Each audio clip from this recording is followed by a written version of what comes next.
देखिए, अब ये जाति वर्ग में बांटने का काम कांग्रेस नहीं करती, बीजेपी करती। लेकिन कांग्रेस ये तुष्टीकरण की राजनीति करती है कि इनके लिए नहीं बोलती। मैं पूछना चाहता हूं, बोलिए ना छतरपुर पर, बोलिए टीकमगढ़ पर। अधिकतर ये हो रहा है कि मुस्लिम निरपराध है तो भी उनके घर पे बुलडोजर चल रहा है। अपराधी अपराधी होता है, न वो किसी धर्म का होता है, न किसी जाति का होता है, न किसी क्षेत्र का होता है।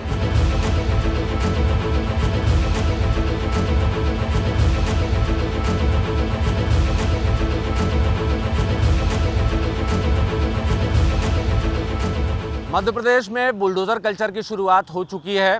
अपराधियों को ठिकाने लगाने के लिए मोहन सरकार का बुलडोज़र तैयार है। बतौर मुख्यमंत्री डॉक्टर मोहन यादव ने पिछले 8 महीनों कार्यकाल में मध्य प्रदेश के 50 से ज़्यादा आरोपियों के घर बुलडोज़र चलवा दिया है। ये सब सिर्फ इसलिए ताकि अपराध करने के पहले अपराधी 10 बार सोचें।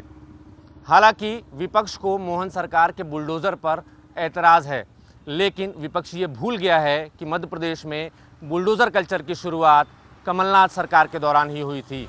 मध्य प्रदेश में बुलडोजर कल्चर की शुरुआत इंदौर से हुई थी, जब माफिया जीतू सोनी के ठिकानों पर कमलनाथ सरकार ने बुलडोजर चलवाया। खैर, उसके बाद शिवराज सिंह चौहान आए, उन्होंने भी ताबड़तोड़ अपराधियों के ठिकानों को जमींदोज कर दिया। अब मोहन यादव की बारी है। मोहन यादव ने मुख्यमंत्री की कुर्सी पर बैठते ही ठीक अगले दिन भोपाल के उस हिस्ट्री शीटर गुंडे के घर बुलडोजर चलवा दिया, जिसने चुनाव के दौरान बीजेपी कार्यकर्ता का हाथ काट दिया था। मोहन यादव ने सीएम का चार्ज लेने के बाद सबसे पहले बुलडोज़र भोपाल की मध्य विधानसभा में करवाया। दरअसल चुनावों के दौरान बीजेपी कार्यकर्ता देवेंद्र ठाकुर की हाथ काटने के आरोपियों फारूक के घर जनता क्वार्टर में मोहन यादव ने बुलडोज़र चलवाया। इसके बाद लगातार कार्रवाई होती गई। मोहन यादव ने 13 दिसंबर को शपथ ली और 14 दिसंबर को सबसे पहला बुलडोज़र भोपाल की मध्य विधानसभा में चला। आरोपी फारूक नईम था, जिसका घर बुलडोज़र से ढहा दिया मोहन यादव ने, और उसके बाद लगातार ये सिलसिला चलता रहा और अब मध्य प्रदेश में अब तक 50 से ज़्यादा आरोपियों के घर मोहन यादव ने बतौर मुख्यमंत्री ढहा दिए हैं।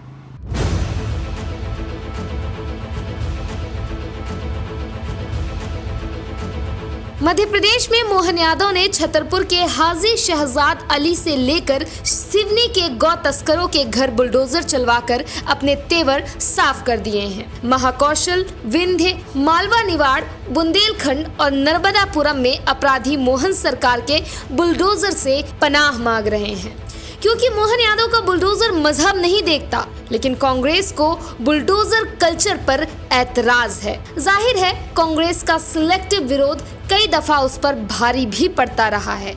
देखिए, अब ये जाति वर्ग में बांटने का काम कांग्रेस नहीं करती, बीजेपी करती। जो हो, जिस समाज का हो, यदि अपराधी है उसे दंड मिलना चाहिए। लेकिन अधिकतर ये हो रहा है कि मुस्लिम निरपराध है तो भी उनके घर पे बुलडोजर चल रहा है। ये वर्ग भेद भारतीय जनता पार्टी करवा रही है, ठीक नहीं। मुझे बड़े गंभीरता के साथ कहना पड़ रहा है कि मध्य प्रदेश के कुछ नेता केवल स्वार्थ का स्वांग रचने के लिए आपसे ज़्यादा दर्द, और अगर कहीं इस प्रकार की चीज़ें होती हैं तो मध्य प्रदेश के अंदर आज भारतीय जनता पार्टी की सरकार हमारे मुख्यमंत्री के नेतृत्व में त्वरित एक्शन करने का काम। अपराधी अपराधी होता है, न वो किसी धर्म का होता है, न किसी जाति का होता है, न किसी क्षेत्र का होता है। लेकिन कांग्रेस ये तुष्टीकरण की राजनीति करती है कि इनके लिए नहीं बोलती। मैं पूछना चाहता हूं, बोलिए ना छतरपुर पर, बोलिए टीकमगढ़ पर। खैर, बुलडोजर पर सियासत पहली दफा नहीं हो रही, लेकिन सवाल बार बार कांग्रेस के सिलेक्टिव विरोध पर खड़ा होता है। कांग्रेस बुलडोजर को मजहब से जोड़ रही है, लेकिन मोहन सरकार के बुलडोजर की रिपोर्ट बता रही है कि मध्य प्रदेश में 50 से ज्यादा उन आरोपियों के घर बुलडोजर चले जिन पर गैंगरेप, रेप, किडनैपिंग, मर्डर, लूट और हिंसा फैलाने के गंभीर मुकदमे थे। और जिन आरोपियों के घर बुलडोजर चले उनमें 27 मुसलमान आरोपी रहे और 14 आरोपी हिंदू निकले। जाहिर है कि ये आंकड़े आपको बताना बेहद जरूरी थे ताकि आप सियासत को बारीकी से समझ सकें।